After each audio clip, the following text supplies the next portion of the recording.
Alliance Pipeline actually is really directly farm related because our stakeholders, or the landowners in our pipeline, we refer to them as stakeholders, they own a stake in our pipeline because our pipe is in their ground.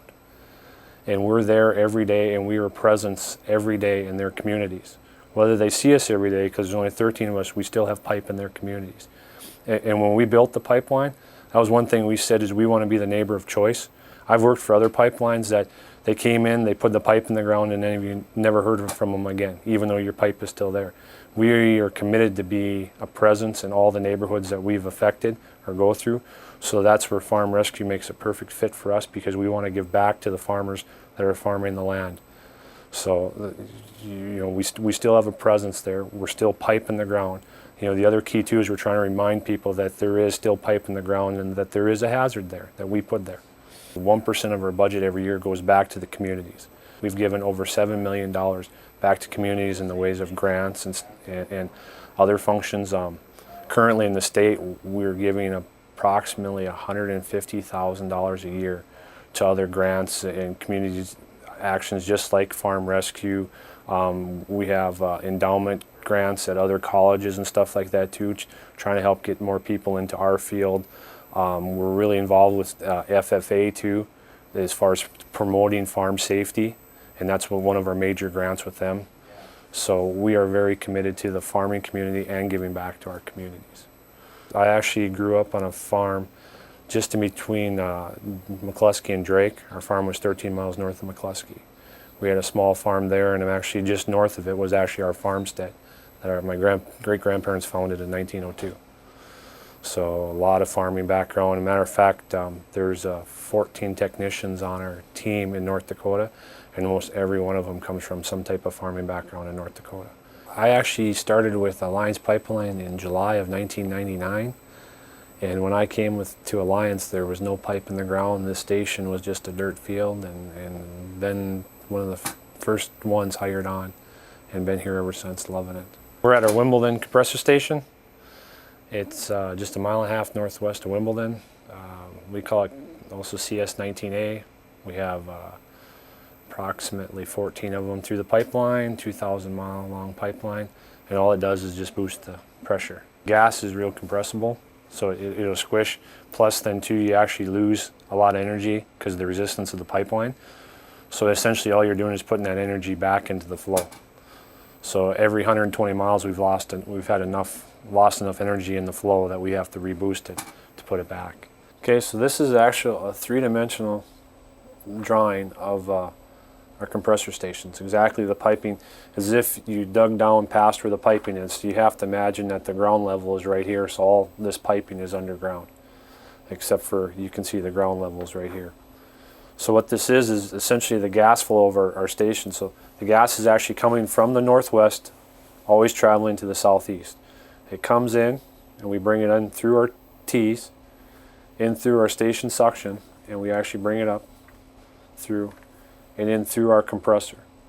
So typically we're anywhere from 1,100 to 1,300 to 1,400 around in here on our pipeline. The compressor will raise it up to 600 pounds. Our max pressure is 1,935 pounds. Okay, so this is our jet engine, or as we refer to as a GG. It's a gas generator. So it's the same jet off a DC-10. It works just like a car engine, really. If you see all the stator vanes here, that's essentially the compressor of the engine. And there's your bell mouth, so the inlet, the air is coming in, it's getting compressed. There's 16 stages of compression, then it comes into right here. This is the combustor. So the air is coming in, we're adding the fuel through all these braided fuel lines, and this is where combustion is happening. So then from there we have our thrust that goes back, and we have what we call a high pressure turbine, which is essentially the crankshaft of the engine. And this unit puts out approximately 31,000 horsepower at 60 degrees ambient temperature. So today it's 10 below, we're probably putting 40,000 horsepower out. And this jet runs right off the pipeline. And the same natural gas that we're pumping through our pipeline, we run through the jet. Approximately 5 million cubic feet a day, this jet burns. And from there, we'll bring it out through our coolers If you cool it, it's pretty warm, you're compressing all the molecules, you're slamming together. The more you cool it, the more it compresses, the more gas you can get in the line, the more efficient you are. So it comes through the coolers and then out, and like I said, our max pressure here is 1,935 pounds. Then out through the T, and then we'll leave the site. A pig is essentially a pipe integrity gauge. Okay, this particular pig here is called a Geo Pig, which is short for geometry. What it does is it goes inside the pipeline, goes with the flow of the gas. The gas pushes on these cups here and propels it down the pipeline. What it does, these arms right here, right now it's on a test right now, so I don't want to fluctuate the arms. It's already gone through 388 kilometers of pipeline, that's why it looks like this. But these arms here flip straight up, and they check for dents, ovalities, and if the pipe, let them know if the pipeline has moved or anything like that. If they do encounter a dent or an ovality along the way, these right here are called odos. They record the chainage, and so they'll be able to tell within a certain distance where that ovality or dent is, and then the pipeline company can do a dig and repair the pipe as needed. The electronic technician plugs in and collects the data, and it's all collected through this comm cable right here.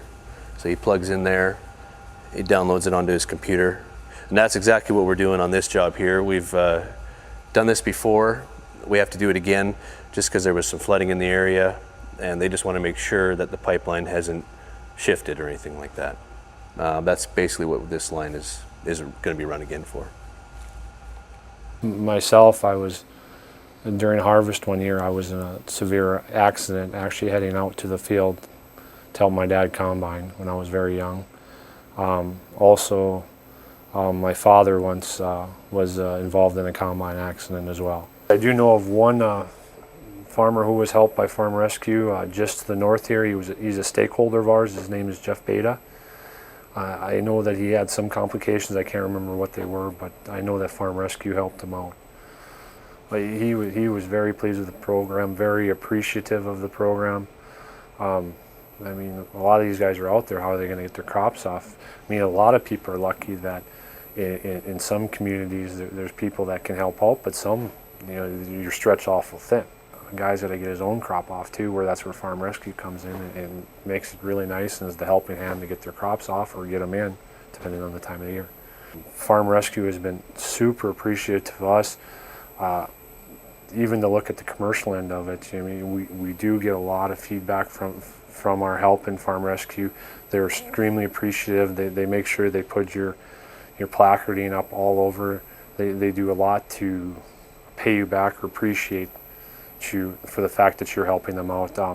And plus, you're getting the advertisement, plus you're really helping a good cause.